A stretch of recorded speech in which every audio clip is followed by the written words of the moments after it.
Hello friends, a very good morning to everyone. तो जैसा कि मैंने अपने जो प्रीवियस वीडियो में मैंने बताया हुआ था 21 डेज चैलेंज के बारे में कि मुझे सुबह 4 बजे उठना है, तो वही मैं बाहर आ गई थी बालकनी में और मैं आप लोगों को ये दिखा रही थी कि बाहर जो है मून जो है अभी भी था और बाहर बिल्कुल ही अंधेरा है, क्योंकि ऑब्वियसली 4 बजे कौन ही उठता है। तो जब मैं फ्रेश होके आई ना, उसके बाद देखो मून पूरा क्लियर दिख रहा है ये। तो उसके बाद मैं अपने रूम में आ गई थी स्टडी करने के लिए, तो सब कुछ सेट कर रही थी और टाइमर को भी लगा रही थी कि सेट करने के लिए। तो जो ये 21 डेज का जो चैलेंज है बस इसलिए है क्योंकि जैसे कि मैंने प्रीवियस वीडियो में बताया ही था क्लियरली कि ये ओनली इसलिए है क्योंकि मेरी जो रूटीन है, जो मैं पहले स्टडी करती थी बहुत अच्छे तरीके से कर रही थी, लेकिन बीच में कुछ ऐसा कुछ हुआ तबीयत की वजह से, जो भी हो एक रूटीन में, और एग्ज़ाम डेट क्लियर नहीं आ रही है, उसकी वजह से कहीं ना मन में वो फ्लुएंसी नहीं रही है जितना, क्योंकि हम जब day wise end of the day जब हम स्टडी करके जब सोने जाते ना, तो मुझे ऐसा फील हुआ कि मैं उस तरीके से मेहनत नहीं कर रही हूँ जितनी मुझे करनी चाहिए। तो इसीलिए जस्ट रूटीन को लाने के लिए पहले वाले, इसलिए मैंने ये 21 डेज का चैलेंज रखा है कि मुझे डेली 4 o'clock उठना ही उठना है। इसके साथ ही साथ मुझे जो है 40 to 45 मिनट मुझे मॉर्निंग वॉक भी करना है, क्योंकि हेल्थ का मुझे बहुत ज़्यादा इशू हुआ, उसी की वजह से मैं प्रॉपर जो बोलते हैं ना कॉन्सेंट्रेट होकर मैं पढ़ नहीं पाई। तो जो है मॉर्निंग में मैं ओनली 1 आवर की ही स्टडी करूँगी, उसके बाद 5:30 से फिर मुझे वॉक के लिए जाना है और 6:15 के अंदर मुझे घर भी आना है, क्योंकि फिर मुझे 6:15 से 9 बजे तक मुझे घर का काम करना है। पूरा जो होता है ना प्रॉपर हाउस वाइफ का जो काम होता है, झाड़ू पोछा खाना बनाना सब कुछ रहता है, तो मैं सुबह 9 बजे तक कर लेती हूँ, बच्चे को स्कूल छोड़ना सब कुछ। तो बहुत ज़्यादा डिफ़िकल्ट होता है मेरे लिए सुबह का जो हेक्टिक, इसलिए मैं सुबह का बिल्कुल भी ना शूट नहीं कर पाती हूँ कि मैं कैसे कैसे अरेंज कर रही हूँ, क्योंकि कैमरा सेट करना, बच्चे को कपड़े देना, बच्चे को खिलाना, टिफ़िन पैक करना, फिर मतलब बहुत ज़्यादा डिफ़िकल्ट होता है, लेकिन फिर वही तो इस वजह से नहीं हो पाता है। लेकिन कभी मुझे टाइम मिलता है तो मैं शूट कर लेती हूँ। तो अभी जो है सुबह का टाइम है, अर्ली मॉर्निंग का टाइम है, तो वही जो मोस्टली मैंने कल जो रात को जो लेक्चर लिया हुआ था, मेरा जो सब्जेक्ट मैथ है उसका मैं रिवीजन कर रही थी, क्योंकि रिवीजन सुबह जो मॉर्निंग जो है बहुत अच्छा रिवीजन होता है। तो किसी भी सब्जेक्ट का आप रिवीजन कर सकते हो अर्ली मॉर्निंग में।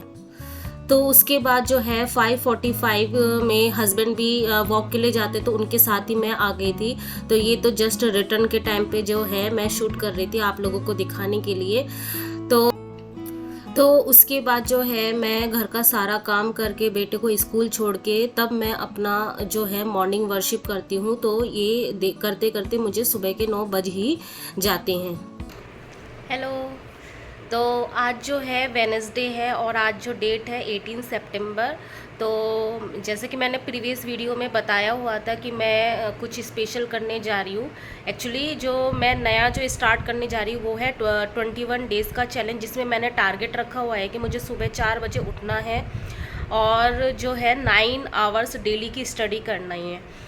तो इसमें हुआ क्या कि मैंने टाइमर लगा के सुबह स्टडी की थी, तो अप्रॉक्स मैंने 50 मिनट की स्टडी की होगी।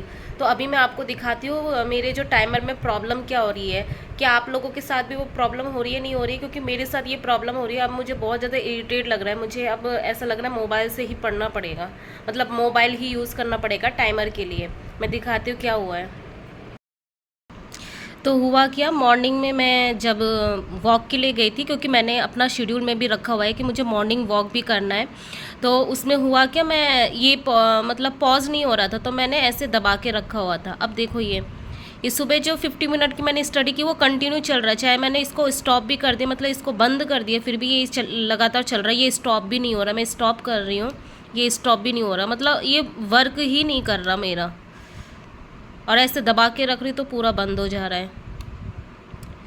तो ये प्रॉब्लम हो रही है। मैं मतलब पर्टिकुलर डे मतलब दिखा नहीं पा रही हूँ आप लोगों को कितने आवर्स, तो अजीब सा लगता है ना, मतलब इरिटेट जैसा लगता है। और क्लियर करूँगी तो ये पूरा क्लियर हो जाएगा। पता नहीं क्या, कोई सा कुछ भी काम ही नहीं कर रही है। ये मोड 0 हो गया, अब क्या हो गया पता नहीं। तो देखा आपने क्या क्या प्रॉब्लम हो रही है मेरे साथ। तो मुझे लग रहा वही जो मेरा पहले जो ऐप था मोबाइल के अंदर जायंट ऐप नाम से, तो अलार्म जो था वही मुझे अब दोबारा करना पड़ेगा, क्योंकि होता है ना कि आप लोगों को भी देखना होता है कि एक्चुअली में मैं कितने आवर्स पढ़ रही हूँ। वैसे तो देखो आवर्स कोई मैटर नहीं करता है कि हम कितने घंटे पढ़ते हैं नहीं पढ़ते, क्योंकि हमें फोकस होकर पढ़ना बहुत ज़रूरी है कि फोकस होकर कंसाइज वे में हम कितना स्टडी कर पाते हैं, और उस जैसे 1 घंटे की स्टडी में से हम कितना आउटपुट ले पाते हैं। ठीक है, मेन तो वो चीज़ है, लेकिन फिर भी स्टार्टिंग में हमें लगता है कि हाँ हम टाइम वेस्ट नहीं कर रहे, हमें पढ़ना है, ये टाइमर ऑन है, हमें वेस्ट नहीं करना। तो इसलिए बस इसीलिए मैं मतलब ये यूज़ करती हूँ। अदरवाइज़ तो मुझे वैसे भी जब मैं पढ़ने बैठती हूँ मुझे पता भी नहीं चलता कितने 1 घंटे 2 घंटे कितना वो हो गया। और आपने देखा भी होगा कि जब भी मैं पढ़ने बैठती हूँ तो मॉर्निंग के मतलब सारा काम करके मैं मॉर्निंग से फिर जब मेरा बेटा घर में नहीं होता तभी मैं ज़्यादा से ज़्यादा मैक्सिमम पढ़ने की कोशिश करती हूँ, क्योंकि जब वो आ जाता है तो उसको ध्यान देना होता है, फिर वो डिस्टर्बेंस भी करते हैं। और अभी एक्चुअली एग्ज़ाम भी चले हुए हैं, बार बार वो क्वेश्चन पूछते हैं तो मेरा डिस्ट्रैक्शन होता है, मुझे बहुत ज़्यादा इरिटेट भी लगता है, लेकिन क्या करे, उसको बताना भी है क्योंकि एग्ज़ाम टाइम आ रहा है। तो देखा आपने क्या मेरे साथ प्रॉब्लम हुई थी। सुबह ओनली जो बोल सकते हैं 50 to 55 मतलब अप्रॉक्स 1 आवर की स्टडी हो गई थी, लेकिन उसके बाद ये होने लगा। तो फिर मैंने क्या अपने मोबाइल में जायंट ऐप है वो डाउनलोड किया, फिर उसी के थ्रू मैंने बाद में स्टडी की। तो अभी जो है मैं जो जीके है जो मैंने आपको पहले भी बताया हुआ था, क्योंकि मॉर्निंग के टाइम पे तो मैंने अर्ली मॉर्निंग में मैंने मैथ किया था, जो मेरा सब्जेक्ट मैथ है उसका रिवीजन किया था। तो अभी जो है जीके कर रही हूँ, जो मैंने सर का आपको वीडियो बताया हुआ था उन्हीं सर से मैं कर रही हूँ। और पहले मैं रिवीजन करती हूँ, उसके बाद ही नेक्स्ट जो वीडियो होगा उनका वो मैं देखती हूँ। तो हमारी जो एक फ्रेंड है उनका एक कमेंट आया हुआ था कि दी जो है मैथ वो कर रहे हैं और इंग्लिश भी वो क्वेश्चन करते हैं ना, तो दोनों में ही बहुत सारे ना रॉन्ग हो रहे हैं, बहुत ज़्यादा परेशान है, इरिटेट हो रही हैं वो भी। तो डियर मैं ये बताऊंगी नहीं, ये सबके साथ हो रहा है, मेरे साथ भी ऐसे ही हो रहा है। जैसे मैंने बोला था कि मैंने जो पिछले मंथ में अपना जो मैथ का जो मैंने बोला हुआ था टारगेट 15 डेज़ का वो मैंने कंप्लीट कर लिया, लेकिन अब दोबारा से जब मैं क्वेश्चन करने बैठती हूँ ना, कई सारे ऐसे क्वेश्चन होते हैं जो रॉन्ग हो जाते हैं, मैं कर नहीं पाती हूँ। जैसे मॉक में होते हैं, जैसे आपने मेरे मार्क्स भी आज मैं मॉक्स भी दिखाऊंगी आपको, इसमें देखो कि आप कितने कम मार्क्स आए हैं। तो डियर ये होगा, ये बार बार होगा, क्योंकि एक बार में सारी चीज़ें जो सारे फॉर्मूले वगैरह है ना, जो ट्रिक वगैरह वो हमारे माइंड में सेट नहीं होंगी। तो वो बार बार वीडियो आपको देखना पड़ेगा। जैसे ही आपको लगेगा कि हाँ इस पोर्शन में मेरा वीक हो रहा है तो दोबारा वीडियो देखोगे उसी टॉपिक के ऊपर कि तो मॉक देने का यही तो फ़ायदा होता है। तो हमें पता चलता रहता है हाँ ये वाला जो टॉपिक है ये हमारा स्ट्रॉन्ग है और ये वाला टॉपिक है ये हमारा वीक है, तो उसी चैप्टर को उसको दोबारा पढ़ना है। और मॉक आपको देना ही देना है, या 2 डेज़ में दे दो या 3 डेज़ में दे दो, क्योंकि आप कितना भी पढ़ लो। जैसे मैंने पिछले हम 2-3 मंथ से पढ़ रहे हैं, हम मॉक उतनी नहीं दे रहे थे जितने हमें देने चाहिए, क्योंकि ऑब्वियसली बात है हमें सिलेबस भी कंप्लीट करना था। तो उसकी वजह से क्या हुआ, हमें पता नहीं चल पाया ना कि हमारी वीकनेस का। हमें उस समय तो लगा कि हाँ हमें आ रहा है समझ में सब कुछ, लेकिन क्वेश्चन करने के बाद ही हमें पता चलता है। एक्चुअली जब हम खुद सॉल्व करने जाते हैं ना तब हमें पता चलता है हमें कितना आ रहा है या नहीं आ रहा है। तो अभी जो है मैं अपना मॉक टेस्ट दे रही हूँ। तो आज मैं आप लोगों को बताने वाली हूँ कि फ्री में हम मॉक टेस्ट कहाँ से दे सकते हैं, क्योंकि आप में से काफ़ी लोगों ने बोला हुआ था और बोल भी रहे थे कि मैं कहाँ से देती हूँ, लेकिन कई लोग ऐसे हैं जो कंफर्टेबल नहीं हो पाते हैं कि टेक्स्ट बुक में वो परचेज करके करें। तो मैं ये बोलूँगी ये फ्री के हिसाब से ना बहुत ही अच्छा, मैं बोलूँगी बहुत ज़्यादा अच्छा है। लेकिन एक ही कमी है कि ये DSSB के लिए नहीं है, ये SSC वालों का है। तो जो ये समझेंगे ना कि नहीं कि ये SSC वालों का है या किसी का भी हो, हमें मॉक टेस्ट देने को मिल रहा है कहीं पे, तो उनके लिए बेस्ट है, उनके लिए अच्छा है। क्योंकि ये सारे जो है इसमें जो भी मॉक टेस्ट है ये सारे PYQ है SSC के, और जो SSC है आप सबको पता है वो TCS ही कंडक्ट कराता है जो भी एग्जाम है, और DSSB के भी TCS ही कंडक्ट कराता है। तो अगर आप मैच्योर होंगे, थोड़ा समझदार होंगे, तो आपको मतलब ये जो ऐप है ये बहुत ज़्यादा यूज़फुल लगेगा, क्योंकि इसमें हमारे जो 4 सब्जेक्ट होते हैं ना वो हमारे कवर हो जा रहे हैं। क्योंकि इसमें मैथ, रीजनिंग, इंग्लिश और जो हमारी जीके होती है ये कवर हो जा रही है। तो अभी जो है मैं आप लोगों के साथ शेयर भी करूँगी कि ये कौन सा ऐप है। तो अभी जो बज रहे हैं 12 बज रहे हैं और जैसे कि मैंने बताया था मैं इंग्लिश करने के बाद फिर मैथ का एक मॉक दूंगी, क्योंकि डेली ही मुझे देना होता है मॉक। तो आज जो देखो मेरे मार्क्स जो आए हुए हैं 46, मतलब जो 50% ही मान सकते हो। तो क्योंकि बहुत दिनों बाद कर रही थी, मेरे जो क्वेश्चन जो ज़्यादा मेरे से छूट गए ना वो है प्रॉफिट और लॉस के बहुत ज़्यादा गलत हुए। परसेंटेज तो हो गया था, ठीक है, उसमें। और मिक्सचर एलिगेशन हुआ था, मिक्सचर एलिगेशन मेरा कंप्लीट ही नहीं हुआ था। बाद में जो मैथ का टारगेट हुआ था ना उसमें मिक्सचर और एलिगेशन रह गया था, क्योंकि सर ने बहुत बाद में, जो आदित्य रंजन सर है ना, उन्होंने मेरा टारगेट होने के बाद में उन्होंने पोस्ट किया था। उसके बाद मैंने मैथ को तो जो रिविज़न मोड में ही थी, नया तो कुछ पढ़ा नहीं था। तो जो भी हो, ये मेरे मार्क्स आए हैं, एक्चुअल जो भी है मैंने आपको बता दिया। तो मुझे जो बताना था ना आपको, कि मैं बता रही थी आपको कि एक ऐप है उसमें फ्री के टेस्ट, तो ये जो मैंने टेस्ट दिया ये फ्री का है, ठीक है। तो ये मुझे ऐप दिखाना था स्पेशली, इसलिए मैंने सोचा दिखा देती हूँ। तो ये जो ऐप है मैं दिखा देती हूँ, स्टार्टिंग से ही दिखा देती। ये वो ऐप है, ठीक है, दिख रहा है आपको। ये ऐप है RBE, ये इनका यूट्यूब चैनल भी है, बहुत इनके सब्सक्राइबर है, ठीक है। तो फिर इसमें एंटर करते हैं, ठीक है। तो शुरू से पेज दिखाती हूँ, ठीक है। तो जब ऐप ओपन करते ये टीचर हैं, इनका चैनल है, ठीक है। तो मैंने कुछ भी ऐसा इनका ख़रीदा हुआ नहीं है, फ्री का ही कर रही हूँ मैं। तो इसमें आप जाओगे तो आप इसमें ऐसे जाओगे तो फ्री टेस्ट में जाना आप।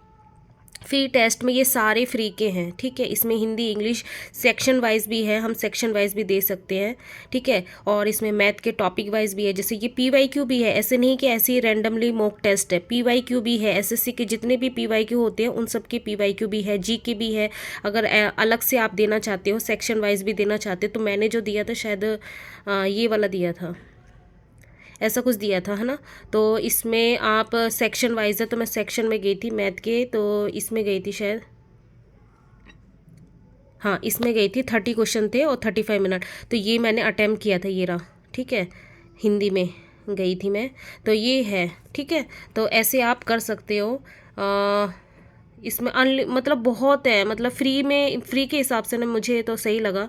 थोड़े कुछ देखो फ्री में थोड़ा सा तो प्रॉब्लम होता है, लेकिन ये SSC का ही पूरा है। मैंने पहले भी बोला था जो करना चाहते हैं ना फ्री में उन्हीं के लिए है, ऐसा DSSB का अभी तक मुझे ऐसा मिला नहीं, स्पेशली जो फ्री में। बाकी टेक्स्ट बुक ऐप में आप देख सकते हैं, मैं सारे फीचर्स आपको दिखा रही हूँ, ठीक है। तो काफ़ी मैंने ये दूसरी सेकंड टाइम दिया है, ठीक है। इसमें आपके जो हमारे जो 4 सब्जेक्ट होते हैं ना, इंग्लिश, मैथ, रीजनिंग और GK, इनकी प्रिपरेशन, मतलब इनकी जो टेस्ट वगैरह लगाना ये आपके हो जाएंगे, ठीक है। हिंदी इसमें किसी किसी में है शायद या किसी में नहीं है, तो हिंदी तो कोई चलो इतनी कोई प्रॉब्लम नहीं, हम कर भी सकते हैं, ठीक है। तो ये मुझे ऐप बताना था आपको, ये ऐप आपने देख लिया होगा, ठीक है। और ये है, इसमें फ्री कोर्सेस भी है, मतलब बहुत सारी चीज़ें हैं इसमें, बहुत सारी चीज़ें हैं इसमें, कई सारी चीज़ें दे रखी है। तो मैंने तो कुछ देखा नहीं है इतना कुछ, मुझे बस ओनली टेस्ट देना था, तो ठीक है। तो मैंने आपको बता दिया। मैं जिस ऐप के बारे में बोल रही थी, ये टीचर है, आप यूट्यूब में भी सर्च करोगे, ठीक है। ये है इनका मेन चैनल, ये है शुभम सर, हाँ शुभम जैन सर। तो उसके बाद जो है अभी इवनिंग का टाइम है, अभी हो रहे 4:45 और जस्ट इसी समय जो है सनसेट होता है। तो इस समय मैं बाहर आ जाती हूँ, क्योंकि ऐसा बोलते हैं ना कि जो सनसेट देखना आइज़ के लिए बहुत अच्छा होता है। तो ये देखो, ये व्यू भी आप देखो कितना ब्यूटीफुल है, मतलब नेचर कितना ज़्यादा ना ब्यूटीफुल होता है। तो ये सब देख के ना आँखों को बहुत ही ज़्यादा अच्छा लगता है मुझे, और मन ना दिन भर रूम में रहते हैं ना तो थोड़ा सा ना रिलैक्स लगता है, बहुत ज़्यादा अच्छा लगता है। तो अभी जो है मैं डिनर करके अपना जो घर का काम है वो सारा करके फिर रात के 8 बजे तक मैं अपने रूम में आ ही जाती हूँ, कि मुझे रात के 8 बजे से स्टडी करनी होती है। तो अभी जो है ये कुछ जो रहते हैं ना टेलीग्राम चैनल, जैसे आदित्य रंजन सर है, इनके ये कुछ क्वेश्चन वो डाले हुए रहते, तो उसको भी मैं करती रहती हूँ। तो क्विज वाइज जब भी आपका ऐसा लगे ना कि बोरिंग लग रहा है, पढ़ने का मन नहीं लग रहा, तो आप क्विज दे दो, तो आपका ना मूड फ्रेश हो जाएगा और आपको ये भी लगेगा हाँ ये टॉपिक टॉपिक तो मुझसे छूट ही गया, ये मुझसे नहीं हुआ, क्योंकि कई सारे टॉपिक ऐसे होते हैं हम डेली रिवीजन नहीं कर पाते हैं। तो जो मैंने आपको ऐप बताया आप एक बार ट्राई ज़रूर करना। मैंने 1-2 बार ट्राई किया और अब मैं इसी से ही कर रही हूँ, मुझे ये बहुत अच्छा लगा। और इसमें बहुत सारी फैसिलिटी, आपको नोट्स वगैरह चाहिए, जैसे आप मुझसे बोलते रहते हो कि इसके नोट्स उसके नोट्स, तो काफ़ी सारे जो पेपर 1 के लिए मैं बता रही हूँ, पेपर 1 मुझे लगता है इससे क्लियर हो जाना चाहिए। और जब आप यूज़ करोगे तो आपको और अच्छे से पता चल जाएगा, क्योंकि हर किसी को ना हर किसी की लैंग्वेज समझ में नहीं आती है, ठीक है। जैसे उन सर का जब मैं वीडियो देख रही थी मुझे वो उतना अट्रैक्टिव नहीं लगा, क्योंकि ऑब्वियसली हो सकता है कि मैं बहुत सारे वीडियो मतलब टीचर्स को फॉलो करती हूँ, तो एक अलग से टीचर को देखना मतलब ये होता है ना, हमें लिमिटेड रखना है। तो इसलिए मैंने उनकी वीडियो तो ज़्यादा देखी नहीं, लेकिन मुझे उनके जो ऐप, क्योंकि एक बार मैं देख रही थी उनका लाइव चल रहा था कुछ, तब उन्होंने अपने ऐप के बारे में बताया था कि यहाँ पे हम फ्री टेस्ट दे सकते हैं। तो मेरे माइंड में वही आया कि आप लोगों के साथ वो शेयर करना चाहिए और आप यूज़ करके मुझे बताना कि आपको कैसा लगा, ठीक है। तो अभी जो टाइम हो रहा है 10:30 हो रहा है, एक्चुअली 10 बजे मुझे सोना था क्योंकि सुबह 4 बजे उठना होता है और 6 घंटे की नींद हमें लेनी चाहिए, लेकिन मेरा टारगेट पूरा नहीं हुआ था क्योंकि मुझे 9 घंटे की स्टडी करनी थी। तो आज जो हुई है ये 7.5 घंटे की, और जो सुबह अर्ली मॉर्निंग में जो मैंने स्टडी की थी, जो मेरा स्टडी टाइमर है उसमें 1 आवर की स्टडी की थी। तो इस तरीके से 8.5 घंटे की स्टडी मेरी हुई है आज, क्योंकि आफ्टरनून में ना मैं सुबह 4 बजे उठी थी, तो आफ्टरनून में आज हाफ एन आवर से ज़्यादा मतलब 40 मिनट आप बोल सकते हो मैं सो गई थी। तो इसकी वजह से भी थोड़ा सा ना आधा घंटे का ये गैप मेरा रह गया है। तो फिर अब मैं अभी अगर मैंने नहीं सोऊंगी तो सुबह उठने में प्रॉब्लम होगी, तो फिर मुझे अभी इसको स्टॉप करना ही पड़ा। तो फिर जो है आप बोल सकते हो कि मतलब पहला दिन था तो अप्रॉक्स मैं कर पाई, आधा घंटे का ही गैप रह गया है। तो ये आज जो डेट है वो 18 सितंबर वेडनेसडे है। तो आज मैंने क्या क्या किया वो मैं बता देती हूँ। जीएस में जैसे कि मैंने सुबह बता ही दिया था, यूट्यूब चैनल जो है, सॉरी जो प्रीवियस वीडियो में मैंने बताया हुआ था कि यूट्यूब चैनल है एक, वो नाम मैं भूल गई हूँ, लेकिन चैनल का नाम है एसएससी अड्डा, सर का नाम भूल गई हूँ। तो उनका जो है पहले तो मैंने उनका जो कल मैंने जो किया था उसका रिवीजन किया, प्लस आज जो करना था वो किया, और जो है मुझे अपना जो नोट्स था उससे भी रिवीजन करना था थोड़ा बहुत। तो ये 1 आवर टोटल इस तरीके से मैंने आज इसको कंप्लीट किया। उसके बाद जनरल मैथ में मैंने एक मॉक लगाया था, जो मॉक मैंने बताया कितने मार्क्स मेरे आए। उसमें प्रॉफिट एंड लॉस के क्वेश्चन जो है वो 2-3 क्वेश्चन मैं बहुत कर ही नहीं पाई, ठीक है। तो इसलिए मुझे दोबारा इसका रिवीजन करना पड़ा। उसके बाद इंग्लिश में है 1 वर्ड, आज 21 वर्ड किए। एक मैम की है ना मैराथन है 11-12 घंटे की, है ना, उसमें 1000 अप्रोक्स ऐसे 1 वर्ड है, तो मैं उसी को ही फॉलो कर रही हूँ यूट्यूब चैनल से ही, तो उसको कर रही हूँ। और जो आज वोकैब में मैंने किया था, मतलब आधा घंटा ये किया था और आधा घंटा ये ओ वर्ड से जो है मैंने मैम की वीडियो है vocab A to Z vocab series है, उसमें ओ वर्ड से उसमें हाफ आज हो गए थे। और पेपर 2 में आज जो है लीनियर एलजेब्रा मैंने स्टार्ट किया, और मेरे ये टारगेट है कि इस वीक में लीनियर एलजेब्रा वो फिनिश कर दूँ। लीनियर एलजेब्रा क्या बहुत ही ज़्यादा बोरिंग है, मतलब स्टार्टिंग पोर्शन जो है बहुत ज़्यादा बोरिंग है, तो नींद बहुत ज़्यादा आती है, तो इसको स्टार्टिंग में मतलब करने में बहुत प्रॉब्लम आ रही है, फटाफट नहीं कर पा रही हूँ, ठीक है। तो जो भी है करना तो पड़ेगा, तो क्योंकि इससे काफ़ी क्वेश्चन आते हैं। जैसे ही मैट्रिक्स इसमें स्टार्ट हो जाएगा तब थोड़ा इंटरेस्टिंग हो जाएगा। और जो कॉम्प्लेक्स एनालिसिस के इसके कुछ ही क्वेश्चन मैं आज कर पाई, क्योंकि आज इसी में ज़्यादा टाइम लग गया, तो थोड़े बहुत ही क्वेश्चन कर पाई, जैसे ये हैं, ज़्यादा नहीं कर पाई, और पीछे भी है। तो आज बस इतना ही रहा, तो फिर मिलते हैं नेक्स्ट ब्लॉग में, तब तक के लिए बाय, गुड नाइट।